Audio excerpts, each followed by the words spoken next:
Hello बच्चों, आज हम विज्ञान का अध्याय 1 फसल उत्पादन एवं प्रबंध के प्रश्नोत्तर देखेंगे। ये हमारी 8th ग्रेड की नई बुक है। इसी के हम प्रश्नोत्तर हल करने वाले हैं। बेटा, हमने देखा सभी सजीवों को भोजन की आवश्यकता होती है। हरे पौधे तो अपना भोजन प्रकाश संश्लेषण की क्रिया से बना लेते हैं, लेकिन जो दूसरे सजीव होते हैं वो अपना भोजन कहाँ से प्राप्त करते हैं? वे प्रत्यक्ष रूप से या परोक्ष रूप से पौधों पर ही निर्भर करते हैं। क्योंकि कई लोग तो सीधे फल खा लेते हैं, सब्जी खा लेते हैं हम लोग, लेकिन कुछ जानवर ऐसे होते हैं जो पौधे खाते हैं और उन्हें बड़े जानवर खाते हैं। या हम भी पौधों से जो खाना खाती मुर्गी, उसका अंडा कोई खाता है, गाय चारा खाती है, उसका दूध हम पीते हैं। ऐसे करके हम प्रत्यक्ष या परोक्ष रूप से पौधों पर ही निर्भर करते हैं। भोजन हमारा जो भी होता है वो हमें पौधों से ही प्राप्त होता है। भोजन हमें क्यों आवश्यक होता है? क्योंकि हमारी वृद्धि के लिए, शरीर को स्वस्थ और गतिशील बनाए रखने के लिए, शरीर की मरम्मत के लिए, ऊर्जा प्राप्त करने के लिए, सभी के लिए हमें खाद्य पदार्थों की आवश्यकता होती है। और ये जो ऊर्जा हमें मिलती है उसी से हमारे पाचन, श्वसन, उत्सर्जन ये सब कार्य संपादित होते हैं। तो हमें भोजन, पौधों और जंतुओं दोनों को ही भोजन की आवश्यकता होती है। और पौधे अपना भोजन प्रकाश संश्लेषण से बनाते हैं और जंतु अपना भोजन पौधों से प्राप्त करते हैं। तो अब इतने सारे लोगों के लिए जो भोजन की आवश्यकता है, तो उसकी पूर्ति कैसे हो पाती है? तो उसकी पूर्ति हो पाती है कृषि से। कृषि में हम उगाते हैं फसल, तो फसल से हमारे भोजन की पूर्ति हो पाती है। तो देखिए हम कृषि के लिए उपयोग में आने वाले कुछ उपकरणों के नाम। तो कृषि में उपयोग में आने वाले उपकरणों को छाट कर लिखिए। यहाँ कुछ उपकरणों के नाम दिए गए हैं जिन्हें हमें छाट कर इसमें लिखना है, जो कृषि के काम में आते हैं। पहला लिखा है हल। ये हमने देखा है कि कृषि में काम में आता है, तो हमने यहाँ लिख दिया हल। ट्रैक्टर, ट्रैक्टर भी कृषि में काम में आता है, तो ट्रैक्टर भी यहाँ लिख लिया। कुदाली, कुदाली भी कृषि में काम में आती, तो इसे भी लिख दिया। साइलो, साइलो जो होता है, जो हमारा अनाज निकलता है, फसल निकलती है, उसको स्टोर करने के लिए, भंडारण करने के लिए काम में आता है। तो ये कृषि में डायरेक्ट काम में नहीं आता, ये भंडारण के काम में आता है, इसलिए इसको हम यहाँ उपकरण में नहीं लिखेंगे। सीड ड्रिल, ये बीज बोने के काम में आती, तो ये भी यहाँ लिखा जाएगी। बस, बस में तो हम बैठ के इधर से उधर जाते हैं, ये खेती के तो काम में नहीं आती है, कृषि के तो इसको नहीं लिखेंगे। तालाब, तालाब का पानी जरूर खेती में काम में आता है, कृषि में, लेकिन तालाब कोई उपकरण नहीं है, इसलिए हम इसे भी नहीं लिखेंगे। इस प्रकार से हमने यहाँ से कृषि में काम में आने वाले उपकरणों को छाट के इस बॉक्स में लिख लिया। अब यदि कोई और उपकरण भी आपने देखे हों तो उनके नाम यहाँ पर लिखें। तो इसके अलावा उपकरण जैसे thresher, reaper, rotavator, cultivator, combine, combine को हम लोग ज़्यादातर हार्वेस्टर के नाम से जानते हैं, जबकि इसका सही नाम होता है कंबाइन, लेकिन हम इसको हार्वेस्टर के नाम से जानते हैं, तो दोनों ही नाम सही है। चलो फसल बोएं। जो बॉक्स खाली है उनमें निम्नलिखित शब्दों से चयन कर लिखिए। हमारे फसल बोने की जो प्रक्रिया है, उसका जो क्रमबद्ध तरीका है वो यहाँ पर दिया गया है, उसको हमको भरना है। जैसे सबसे पहले हम करेंगे मिट्टी की तैयारी, उसके बाद हम बीज बोएंगे। तो देखो यहाँ से हमने बीज वाला बुआई का शब्द उठाकर यहाँ भर दिया। फिर उसके बाद हम खाद एवं उर्वरक देंगे, फिर पानी की सिंचाई करेंगे, फिर उसकी खरपतवार से सुरक्षा करेंगे, फिर फसल जब तैयार हो जाएगी तो उसकी कटाई करेंगे और लास्ट में उसका भंडारण कर देंगे। तो ऐसे करके ये हमारा चरणबद्ध तरीके से फसल तैयार करने का फ्लो चार्ट है। इसमें आप एक चीज़ ध्यान दें, जो डायग्राम यहाँ बन रहा है उसी डायग्राम में इसके लिए लिखा गया है। जैसे ये ओवल है तो ये ओवल है, ये स्टार है तो स्टार ये रहा, और ये स्क्वायर है तो ये स्क्वायर ये रहा। ऐसे करके हम इसमें से भर के इसको पता कर सकते हैं। अब हमारे पास कुछ सही विकल्प है, हम इन्हें देखते हैं। पहला प्रश्न, गेहूं, चना तथा मटर की फसल उगाने की समय अवधि क्या है? तो गेहूं, चना, मटर हम जानते हैं कि ये रबी की फसलें हैं, और रबी की फसलें हम उगाते कब हैं? ठंड के टाइम पे, शीत ऋतु में। तो ये उगाते हैं हम अक्टूबर से मार्च के बीच में। तो इसका सही समय क्या होगा? अक्टूबर से मार्च। सेकंड क्वेश्चन है, पहेली जल की कमी वाले क्षेत्र में रहती है, वह सिंचाई के लिए किस विधि का उपयोग करे कि जल व्यर्थ न होकर सीधे पौधों की जड़ों को मिले? तो बेटा हमने पढ़ा था कि पौधों की डायरेक्ट जड़ों को अगर हमें पानी देना है और हमारे पास पानी की कमी है, तो हमें ड्रिप यंत्र का उपयोग करना चाहिए। ड्रिप यंत्र ऐसी प्रणाली होती है जिसमें नली होती है, और जहाँ पौधों की जड़ें आती है उस जगह छेद होता है, तो उस छेद से बूंद बूंद करके पानी सीधा पौधों की जड़ों को मिलता है और पानी बर्बाद नहीं होता है। इसलिए इसके लिए हम ड्रिप यंत्र का उपयोग करेंगे। थर्ड क्वेश्चन, भुजों ने अपने खेत में लगातार उर्वरक का उपयोग किया। कुछ वर्षों पश्चात उसके खेत में फसल की पैदावार कम होने लगी। पहेली ने उसे अपने खेत में जैविक खाद का उपयोग करने की सलाह दी। जैविक खाद के बारे में सही कथन क्या है? तो देखेंगे हम, इससे मिट्टी की जल धारण क्षमता बढ़ती है, हाँ, बढ़ती है। जैविक खाद से मिट्टी की जलधारण क्षमता तो बढ़ती है। इससे मित्र जीवाणुओं की संख्या में वृद्धि होती है। अपन ने देखा ना, जैविक खाद में छोटे छोटे कीड़े मकोड़े हो जाते हैं, तो इसमें जीवाणुओं की संख्या में भी वृद्धि होती है। सी है हमारा कथन ए और बी दोनों सही है। हाँ, हमारा कथन ए और बी दोनों सही है। डी है हमारा सिर्फ कथन ए सही, नहीं ये नहीं है। हमारा सही उत्तर है सी, कथन ए और बी दोनों सही है। ये हमने चिन्ह लगा दिया इस पे राइट का। चौथा प्रश्न, कृषि कार्य में किस यंत्र द्वारा बुआई करने के समय तथा श्रम की बचत होती है? तो कृषि कार्य में हम जब बुआई करते हैं तो बुआई के लिए हम सीड ड्रिल का उपयोग करते हैं। सीड मतलब होता है बीज, तो हम सीड ड्रिल का उपयोग करते हैं जिससे कि हम बीजों को बोते हैं और इससे हमारी समय, बीज दोनों की बचत होती है और बीज अच्छे से बुआता है। प्रश्न क्रमांक 5, मिट्टी प्लस गोबर की खाद, मिट्टी प्लस यूरिया, मिट्टी। उपरोक्त चित्र में गमले ए, बी तथा सी में चने के बीज को अंकुरित कर लगाया गया। बताइए किस गमले के पौधे का चना अधिक स्वास्थ्यवर्धक होगा? तो हम देखते हैं, इसमें मिट्टी के साथ गोबर की खाद ली है, इसमें मिट्टी के साथ यूरिया मतलब उर्वरक लिया है, और ये कोरी मिट्टी ली है, इसके साथ ना खाद लिए ना उर्वरक लिया। तो जैविक खाद जो होती है वो हमारी फसल को अधिक स्वास्थ्यवर्धक और अधिक गुणवत्ता युक्त बनाती है। इसलिए गमले ए में जो मिट्टी में फसल उगाई जाएगी वो सबसे ज़्यादा फायदेमंद होगी। प्रश्न क्रमांक 2, दिए गए शब्दों में से चुनकर रिक्त स्थानों की पूर्ति कीजिए। यहाँ हमें कुछ शब्द दिए गए हैं।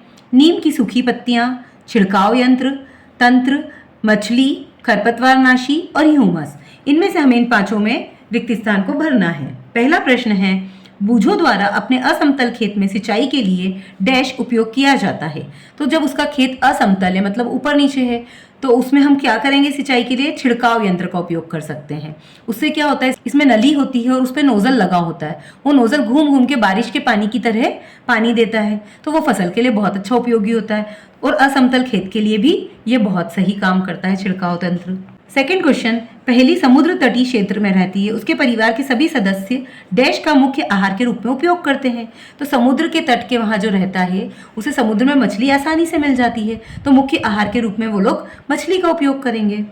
प्रश्न क्रमांक 3, खाद से मिट्टी को डैश प्रचुर मात्रा में प्राप्त होता है। तो खाद से मिट्टी को हमने देखा ह्यूमस बहुत अच्छी मात्रा में प्राप्त होता है, तो हम ह्यूमस लिखेंगे। प्रश्न क्रमांक 4, बूझों ने अपने खेत में गेहूं की फसल के साथ अन्य अवांछित पौधों को भी उगते हुए देखा। इन अवांछित पौधों को हटाने के लिए बूझों ने काय का उपयोग किया। तो जब अवांछित पौधे जो हमने नहीं उगाए हैं उन्हें हम कहते हैं खरपतवार, तो उन्हें हटाने के लिए हम उपयोग करेंगे खरपतवार नाशी का। फिफ्थ क्वेश्चन, घरों में अनाज के भंडारण में डैश का उपयोग किया जाता है।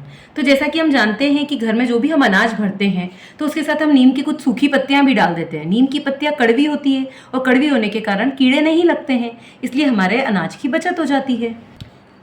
अति लघुत्तरीय प्रश्न, प्रश्न क्रमांक 3, भारत देश में फसलों की कटाई के समय कुछ विशेष पर्व मनाए जाते हैं। कोई 2 पर्वों के नाम लिखिए।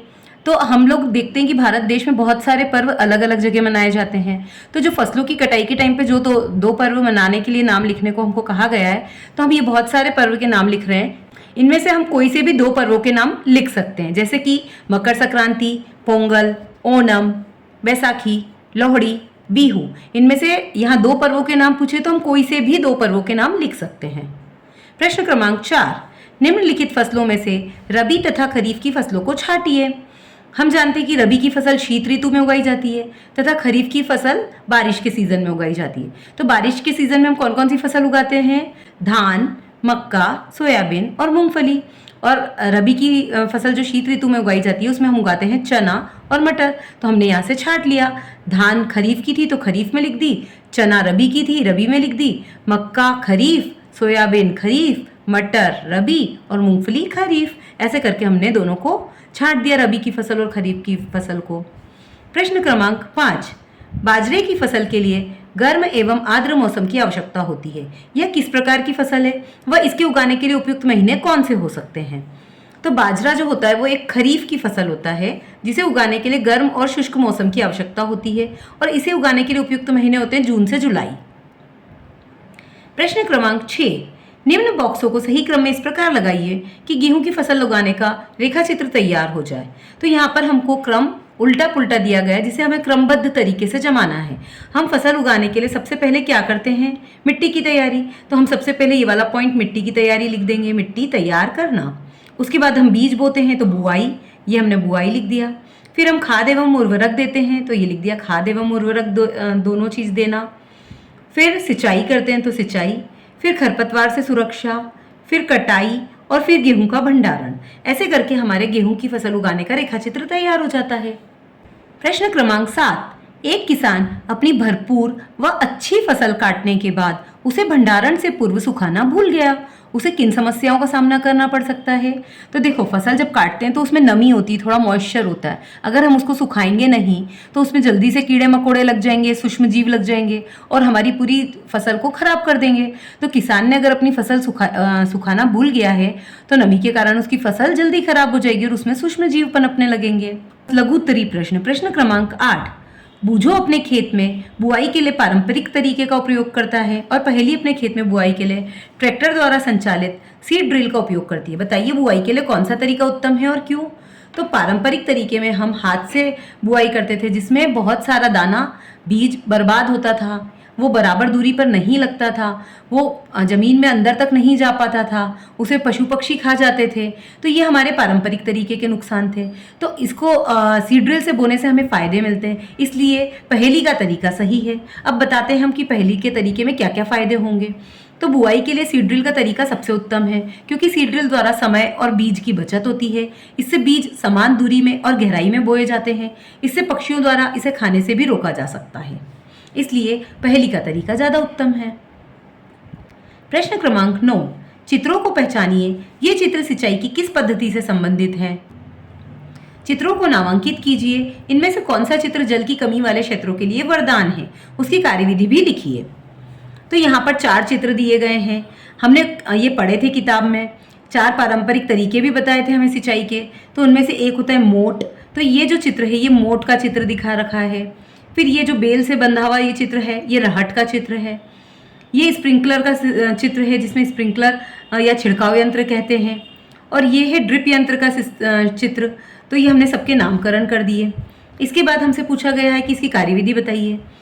तो इसमें से ड्रिप यंत्र जो है वो चित्र जल की कमी वाले क्षेत्रों के लिए वरदान होता है क्योंकि इस विधि में जल बूंद बूंद करके सीधा पौधों की जड़ों में पहुंचता है और इससे पानी बर्बाद नहीं होता है।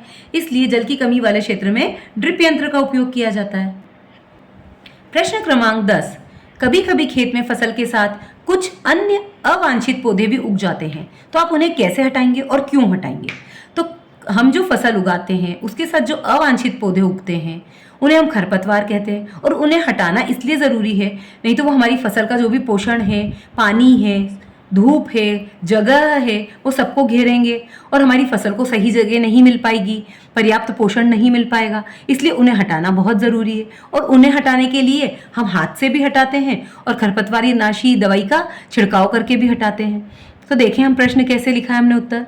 फसल के साथ कुछ अन्य अवांछित पौधे भी उग जाते हैं, हम उन्हें निराई करके हटाते हैं। निराई में हम पौधों से या खरपतवार नाशी के छिड़काव कर इन्हें हटा सकते हैं। इन्हें हटाना बहुत आवश्यक होता है क्योंकि यह पोषक तत्व, जल, जगह, सूर्य का प्रकाश सभी का उपयोग कर फसल की वृद्धि को कम कर देते हैं। प्रश्न क्रमांक 11। एक बर्तन में स्वस्थ और कमजोर बीज रखे हुए हैं, हम इसमें से स्वस्थ और कमजोर बीजों को कैसे पृथक करेंगे?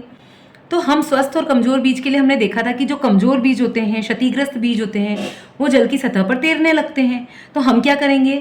पानी डाल देंगे एक बर्तन में, तो उससे हमको स्वस्थ और कमजोर बीज को अलग अलग करने में मदद मिलेगी। जो कमजोर बीज होगा वो पानी की सतह पर ऊपर तैर कर आ जाएगा और जो स्वस्थ बीज होगा वो जमीन पर बैठ जाएगा। तो ऐसे हम दोनों बीजों को अलग अलग कर सकते हैं। प्रश्न क्रमांक 12। आपको खेती के लिए एक सूखा भूखंड दिया गया है। बीजों को बोने से पूर्व आप क्या क्या तैयारी करेंगे और क्यों? हमें सूखा भूखंड दिया गया है तो हम सबसे पहले क्या करेंगे? मिट्टी की तैयारी करेंगे, जिससे मिट्टी क्या हो जाएगी? पोली हो जाएगी और उलट पुलट हो जाएगी। उलट पुलट होने से क्या होगा? उसके पोषक तत्व ऊपर आ जाएंगे और पौधे उनका उपयोग आसानी से कर पाएंगे। दीर्घ उत्तरी प्रश्न, प्रश्न क्रमांक 13। बूझो तथा पहेली अपने अपने खेत में खड़ी फसलों को देखकर बातचीत कर रहे हैं। बूझो। पहेली, तुम्हारे खेत में गेहूं की फसल बहुत अच्छी आई है, पौधे बहुत तेजी से वृद्धि कर रहे हैं, पहेली, हाँ, मैंने फसलों में इस बार उर्वरक अत्यधिक मात्रा में डाला है। तुम बताओ। बूझो, मैं अपने खेत में गोबर की खाद तथा वर्मी कंपोस्ट का उपयोग कर रहा हूँ। पहेली, उर्वरक में पादप पोषक तत्व जैसे कि नाइट्रोजन, फास्फोरस तथा पोटेशियम प्रचुरता में पाए जाते हैं, लेकिन उर्वरक से मिट्टी का गठन खराब हो जाता है। पहेली, बूझो, तुम्हारे द्वारा बनाई गई जैविक खाद से पौधों की वृद्धि धीमी अवश्य होगी, लेकिन तुम्हारे खेत की मिट्टी को ह्यूमस अधिक प्राप्त होगा और तुम्हारी फसल अधिक गुणवत्ता वाली और स्वास्थ्य के लिए लाभकारी होगी। उपरोक्त बातचीत के आधार पर प्रश्नों के उत्तर दें। प्रश्न क्रमांक 1, उर्वरक में कौन से पादप पोषक तत्व प्रचुरता में पाए जाते हैं? तो देखो बच्चों, हमने देखा उर्वरक में नाइट्रोजन, फास्फोरस तथा पोटेशियम प्रचुरता में पाए जाते हैं। तो हमने यहाँ लिख दिया उर्वरक में नाइट्रोजन, फास्फोरस तथा पोटेशियम प्रचुरता में पाए जाते हैं। प्रश्न क्रमांक 2, मिट्टी को ह्यूमस कौन प्रदान करता है? तो देखो, हमने देखा था ना अभी, मिट्टी को ह्यूमस कौन प्रदान कर रहा था? जैविक खाद। तो हम लिखेंगे जैविक खाद मिट्टी को ह्यूमस प्रदान करती है। प्रश्न क्रमांक 3, जैविक खाद से क्या लाभ है? तो देखो, जैविक खाद से क्या लाभ है? फसल अधिक गुणवत्ता वाली होगी और स्वास्थ्य के लिए लाभकारी होगी। तो हमने लिख दिया जैविक खाद से मिट्टी को ह्यूमस अधिक प्राप्त होगा, फसल अधिक गुणवत्ता वाली होगी और स्वास्थ्य के लिए लाभकारी होगी। प्रश्न क्रमांक 4, उर्वरक तथा खाद में से फसलों तथा मिट्टी के लिए क्या अच्छा है और क्यों? तो उर्वरक जो होती है वो मानव निर्मित लवण है, फैक्ट्रियों में बनाया जाता है, जबकि खाद जो होती है वो प्राकृतिक पदार्थ होता है, खेतों में तैयार होता है, पशुओं के मलमूत्र से और पादपों के सड़े गले पत्ते, उनसे बनती है ये खाद। तो ये खाद जो होती है वो फसलों के लिए और मिट्टी के लिए ज़्यादा अच्छी होती है। तो देखो, हमने क्या लिखा है, उर्वरक तथा खाद में से फसलों तथा मिट्टी के लिए खाद अच्छा है क्योंकि इससे फसल अधिक गुणवत्ता वाली और स्वास्थ्य के लिए लाभकारी होती है। प्रश्न क्रमांक 5, उर्वरकों के कोई 2 उदाहरण दीजिए। हमें कोई सी भी 2 उर्वरकों का नाम लिखना है। यहाँ हमने 5 लिखे हैं, जिनमें से आपको जो अच्छा लगे वो 2 नाम आप लिख सकते हैं। पहला urea, second potash, third NPK, fourth ammonium sulphate और फिफ्थ है सुपर फास्फेट। ये 5 नाम हमने उर्वरकों के लिखे हैं यहाँ। इनमें से आप कोई से 2 नाम लिख सकते हैं। प्रश्न क्रमांक 14, अनुकूल जलवायु परिस्थितियां, उचित खाद व उर्वरकों के उपयोग के बाद भी किसान को फसल की अच्छी उपज प्राप्त नहीं हुई, इसके संभावित कारणों को लिखिए। तो देखो, यहाँ क्या लिखा है, अनुकूल जलवायु और परिस्थितियां थी, खाद भी दिया था, उर्वरक भी दिया था, फिर भी फसल अच्छी नहीं हुई। तो क्यों नहीं हुई? तो देखो, फसल उगाने के जो चरण होते हैं हम उनको शुरू से देखते हैं। सबसे पहला होता है मिट्टी की तैयारी। हो सकता है मिट्टी की तैयारी सही से नहीं करी गई हो। उसके बाद होता है बीज अच्छी किस्म का लाना। हो सकता है इनने बीज अच्छी किस्म का ना लिया हो, क्षतिग्रस्त बीज ले लिए हों। फिर खाद उर्वरकों का उपयोग, तो वो भी सही समय पे सही मात्रा में उपयोग होना चाहिए। हो सकता है कि उसमें कुछ गलती हो गई हो। उसके बाद होता है खरपतवार हटाना। तो खरपतवार को अगर समय पर नहीं हटाया गया तो पौधों का सारा पोषण वो ले लेती है। फिर सिंचाई करना, तो समय पर सिंचाई अगर नहीं की गई है तो भी फसल पर प्रभाव पड़ेगा। फिर फसल में कोई रोग आ जाता है तो उसकी दवाई देनी पड़ती है। अगर कोई रोग आ गया और हमने ध्यान नहीं दिया उससे भी फसल खराब होती है। फिर सूखा अथवा बाढ़ की स्थिति होने के कारण भी फसल खराब हो जाती है। या तो बारिश बिल्कुल नहीं हो या बहुत ज़्यादा बारिश हो जाए तो उससे भी हमारी फसल खराब हो जाती है। तो ये कुछ कारण थे जो संभावित हो सकते हैं जिसके कारण फसल खराब हुई है।